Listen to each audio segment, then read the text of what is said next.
Unified 911, anong matutulong namin sa'yo? Anya ti maitulong miken ka po. Anong may tatabang ko sa imo? Unsay akong ikatabang nimo? Ngini makadabang na misal ka no. Sa anumang wika o dialekto, may tulong na darating sa iyo.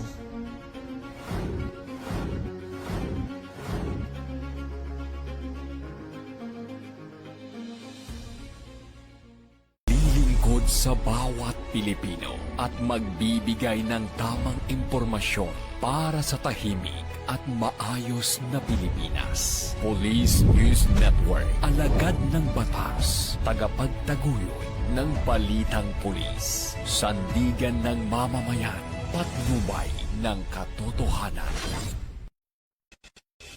La Campo Crame, maghahatid ng pinakahuling kaganapan at nagbabagang balita. Ito ang PNN Police News Network. At ngayon, ang inyong mga tagapagbalita.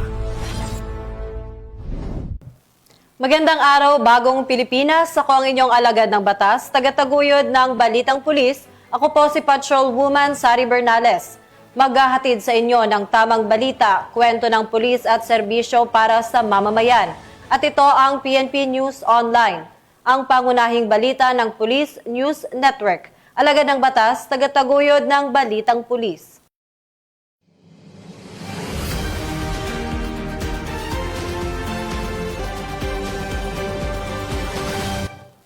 Ngayon ay araw ng Sabado at narito ang mga balitang nakalap ng ating PNN correspondent para sa special coverage ng ika-2 trillion peso march.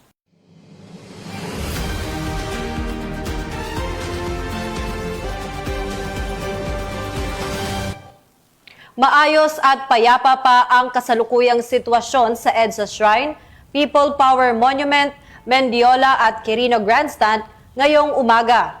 Narito ang mga clip mula sa naturang mga lugar upang ipakita ang kasalukuyang kalagayan at katahimikan sa mga pangunahing lansangan habang patuloy ang monitoring ng mga otoridad.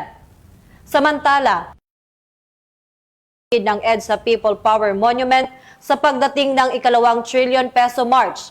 Tiniyak ng mga otoridad ang maayos at ligtas na daloy ng kilos protesta kasabay ang pagpapatupad ng mahigpit na seguridad upang masiguro ang kapayapaan at kaayusan sa kalsada habang isasagawa ang pagtitipon. Yan ang balitang aking tinutukan.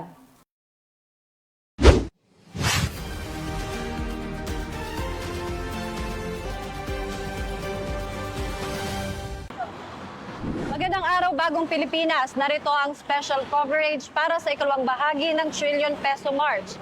Sa kasalukuyan, narito po tayo ngayon sa kahabaan ng EDSA. At makikita natin na payapa at tuloy-tuloy pa rin ang daloy ng trapiko dito sa kahabaan ng EDSA Shrine at People Power Monument sa lungsod ng Quezon.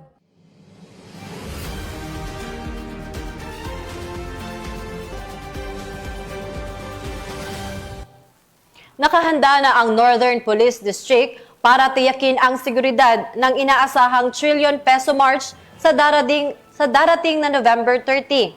Yan ang report ni Patrolwoman Glazel Ann Esperanza.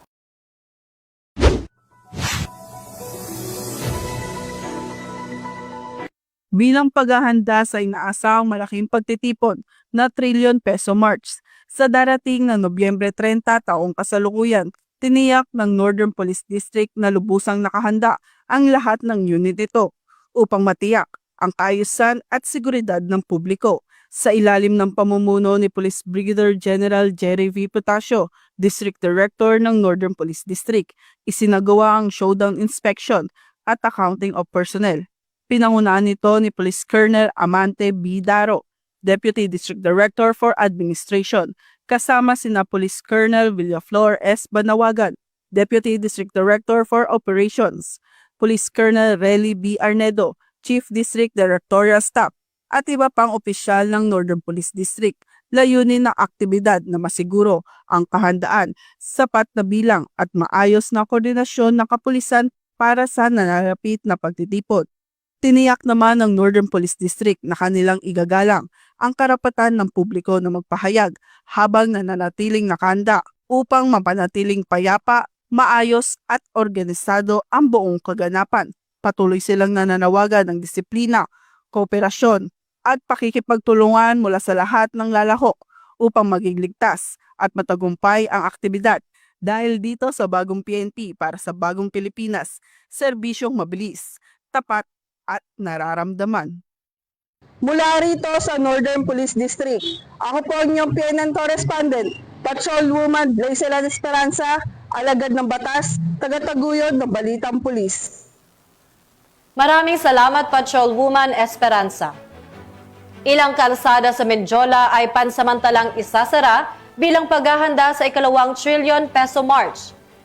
Ire-report yan ni Patrolman Don Brosas.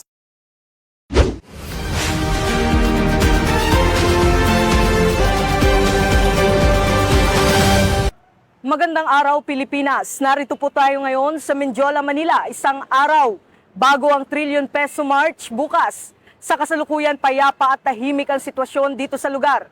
Sa ngayon naman po ay makikita po natin na wala pang nakapwesto ng mga pulis sa paligid ng Mendiola. Gayunpaman, nakastandby na ang mga tropa at nakahanda na ang lahat ng kinakailangang kagamitan para sa agarang deployment. Samantala, inanunsyo din ng Manila Police District o MPD na ilang kalsada sa Maynila ang isasara sa trapiko kaugnay ng mga kilos protesta. Sa Mendiola area, kabilang sa mga isasara, ang bahagi ng CM Recto Avenue mula N. Reyes hanggang Mendiola at bahagi ng Ligarda mula Figueras Street hanggang San Rafael Street. Para naman sa rerouting ng mga sasakyan, ang mga magbumula sa Quezon Boulevard at CM Recto na patungong Mendiola ay kailangan kumaliwa sa N. Reyes Street. Ang mga galing naman sa Santa Mesa via Ligarda patungong CM Recto ay kakanan sa Figueras Street, dadaan sa Earnshaw at kakaliwa sa SH Loyola. Ang mga galing naman sa P. Casal Street patungong Mendiola ay kakaliwa sa San Rafael, dadaan sa Bilibid Viejo at kakaliwa sa SH Loyola o N. Reyes. Tinitiyak naman ng PNP na ipatutupad nila ang maximum tolerance at igagalang ang karapatan ng mga rallyista sa mapayapang pagpapahayag ng kanilang saloobin. Pinapayuhan naman ang publiko na maging handa sa pagbabago ng trapiko bukas at hanggat maaari ay umiwas muna sa mga pangunahing kalsada sa paligid ng Mendiola. At yan po ang latest updates dito sa Mendiola, Manila. Ako po ang inyong PNN correspondent, Patrolman Don Brosas. Alagad ng batas, tagataguyod ng Balitang Pulis. At ito po ang bagong PNP para sa bagong Pilipinas. Serbisyong mabilis, tapat at nararamdaman.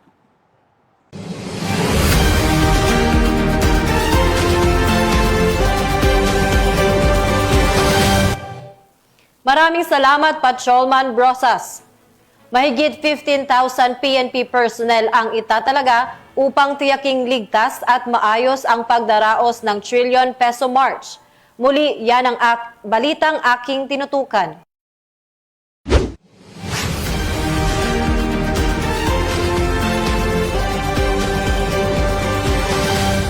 Magde-deploy ang Philippine National Police ng mahigit sa 15,000 PNP personnel upang tiyaking ligtas at mapayapa ang trillion peso march anti-corruption protest sa November 30. Aabot sa 8,800 na tauhan mula sa NCRPO at 6,200 naman mula sa Special Action Force at regional offices ang itatalaga sa mga pangunahing lugar tulad ng Luneta Park, People Power Monument, EDSA Shrine, paligid ng Malacanang at sa Kongreso, Senado at Independent Commission for Infrastructure sa Taguig. Bagamat wala pang nakikitang partikular na banta, nagpapatupad ang PNP ng proactive security measures. Kabilang na ang masinsinang intelligence monitoring upang maiwasan ang anumang pagtatangkang manggulo o makapagsimula ng kaguluhan sa protesta. Bilang bahagi ng pagpapalakas ng transparency at accountability, inatasan ng PNP ang kanilang ground commanders na makipag-ugnayan sa protest organizers at partner agencies. Tiyaking gagamit ng body-worn cameras ang mga pulis sa lahat ng engagement at magtalaga ng human rights affairs officers sa lahat ng activity areas. Tiniyak ng PNP na ang kanilang presensya ay nakatuon sa proteksyon ng publiko at nananatili ang utos ng maximum tolerance upang masiguro ang isang ligtas, maayos at mapayapang pagpoprotesta para sa lahat.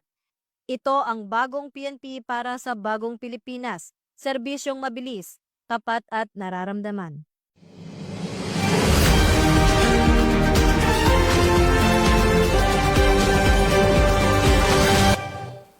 Narito naman ang paalala ng PNP ukol sa fake news. Panoorin po natin to.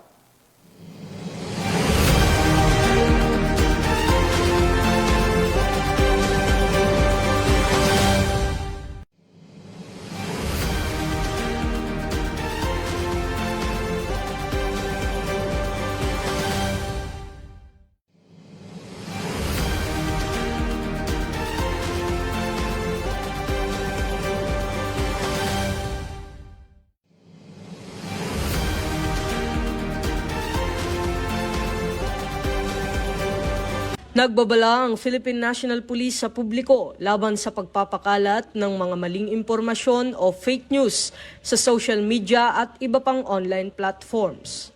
Paalala ng PNP na ang pagpapakalat ng mga hindi beripikadong balita ay maaaring magdulot ng kalituhan, takot at pagkasira ng reputasyon ng mga individual o institusyon. Upang maiwasan ang fake news, narito ang mga paalala mula sa PNP. I-verify ang source. Siguraduhin galing sa opisyal na PNP pages, government agencies o lehitimong media organizations ang balitang inyong ibinabahagi. Hindi lahat ng viral ay totoo. Maging maingat sa mga larawan at videos na lumalaganap online. Maaaring luma, edited o pinalabas ng hindi tama ang konteksto. I-report agad ang makakita at mapanlinlang na posts. Kung may makitang kahina-hinalang impormasyon, i-report ito sa PNP o sa platform kung saan ito na-i-post. Huwag mag-share ng hindi napapatunayan. Panatilihing responsable. Think before you click. Ang maling impormasyon ay maaaring magdulot ng panik, takot at kaguluhan. Sumunod sa opisyal na advisories. Ang PNP lamang ang nagbibigay ng verified security updates, traffic rerouting at public safety reminders. Makipag-ugnayan sa mga PNP hotlines para sa mga tanong o paglilinaw. Direktang makipag-ugnayan sa pinakamalapit na police station o sa opisyal na communication channels. Sa panahon ng mabilis na pagpapakalat ng impormasyon, ang pinakamabisang sandata ay ang pagiging mapanuri. Sama-sama nating labanan ang fake news upang mapanatili ang kapayapaan, kaayusan at kaligtasan sa buong komunidad.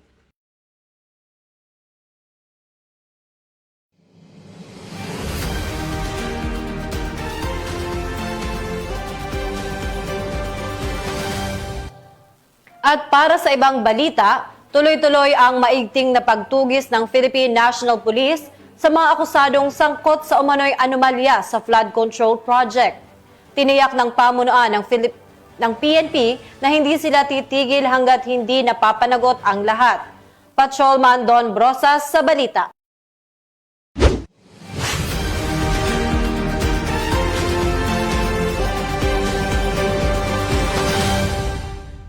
Tiniyak ni Acting Chief PNP Police Lieutenant General Jose Melencio Nartates Jr. na hindi hihinto ang PNP sa pagtugis at pag-aresto sa mga natitira pang akusado kaugnay ng umano'y maanumalyang flood control project sa Oriental Mindoro. Ayon kay Police Lieutenant General Nartates, inatasan na niya ang iba't ibang police units na paigtingin ang manhunt operations, lalo na't dumarami na ang mga sumusuko at naaaresto na sangkot sa kontrobersyang ito. Pinuri rin niya ang Criminal Investigation and Detection Group at PNP Aviation Security Group sa matagumpay na pagkadakip sa ikasyam na akusado. Isang patunay umano ng mahusay na koordinasyon sa pagitan ng PNP, Sandigbayan at iba pang ahensya ng batas. Ito ang bagong PNP para sa bagong Pilipinas, serbisyong mabilis, tapat at nararamdaman.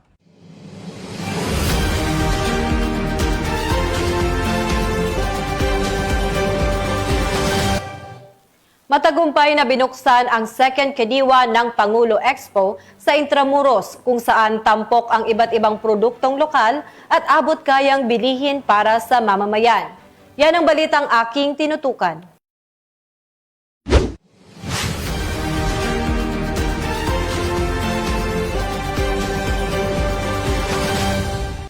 Magandang araw, Bagong Pilipinas. Narito po tayo ngayon sa Intramuros, Manila upang tunghayan ang opening ceremony ng second kadiwa ng Pangulo Expo.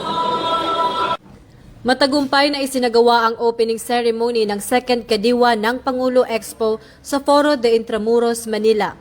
Nalayuning bigyang kapangyarihan ang mga magsasaka at mangingisda sa pamamagitan ng paglikha ng mas maraming business opportunities at direktang pag-uugnay sa mga mamimili. Ang 3 araw na aktibidad ay nakatuon sa pagpapalakas ng access ng publiko sa sariwa, dekalidad at abot-kayang produktong agrikultural, habang sinusuportahan ang mas mataas na kita para sa mga lokal na producer. Sa suporta ng iba't ibang ahensya, kabilang ang Philippine National Police na inaasahang mas magpapalawak pa ng benepisyong hatid ng Expo sa sektor ng agrikultura at sa mamamayang Pilipino. Isa sa mga naging tampok na partisipasyon ng PNP ang pagbubukas ng isang espesyal na stall na naglalayong magbigay serbisyo sa mga mamamayang nais matuto tungkol sa iba't ibang proseso at dokumentong kanilang iniaalok, kabilang ang pagkuha ng PNP clearance. Bilang karagdagang serbisyo, namahagi rin ang mga tauhan ng PNP ng flyers, PNP journals at PS Balita upang ipabatid ang mahalagang impormasyon tungkol sa kanilang mga programa at kampanya. Layunin nitong mailapit ang serbisyo publiko sa mga nakararami sa paraang simple at madaling maunawaan.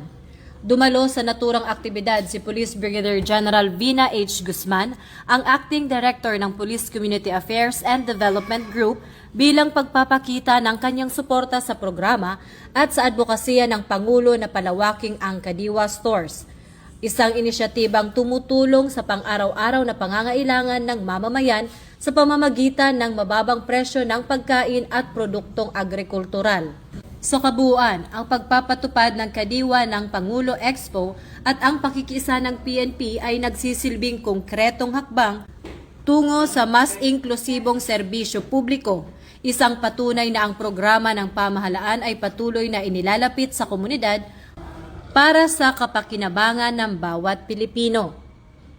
Dahil ito ang bagong PNP para sa bagong Pilipinas, serbisyong mabilis, tapat at nararamdaman.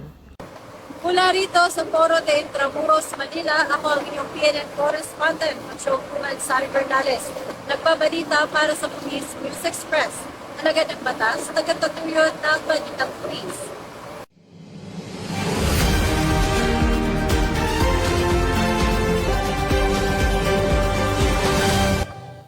At yan ang mga balitang nakalap ng ating PNN correspondent sa araw na ito. Sa ngalan ng pamunuan ng Philippine National Police sa pangunguna ni Acting Chief PNP, Police Lieutenant General Jose Melencio Nartates Jr. at sa pamumuno ni President Ferdinand Bongbong Marcos Jr., kami ay maglilingkod sa bawat Pilipino at magbibigay ng tama at balanseng balita. Mula rito sa tanggapan ng tagapag-ugnay ng Pambansang Pulisya, ako ang inyong alagad ng batas, tagataguyod ng Balitang Pulis. Ako po si Patrolwoman Sari Bernales, maghahatid ng tamang balita, kwento ng pulis at serbisyo para sa mamamayan. At ito ang PNP News Online, ang pangunahing balita ng Police News Network. Ito ang bagong PNP para sa bagong Pilipinas, serbisyong mabilis, tapat at nararamdaman.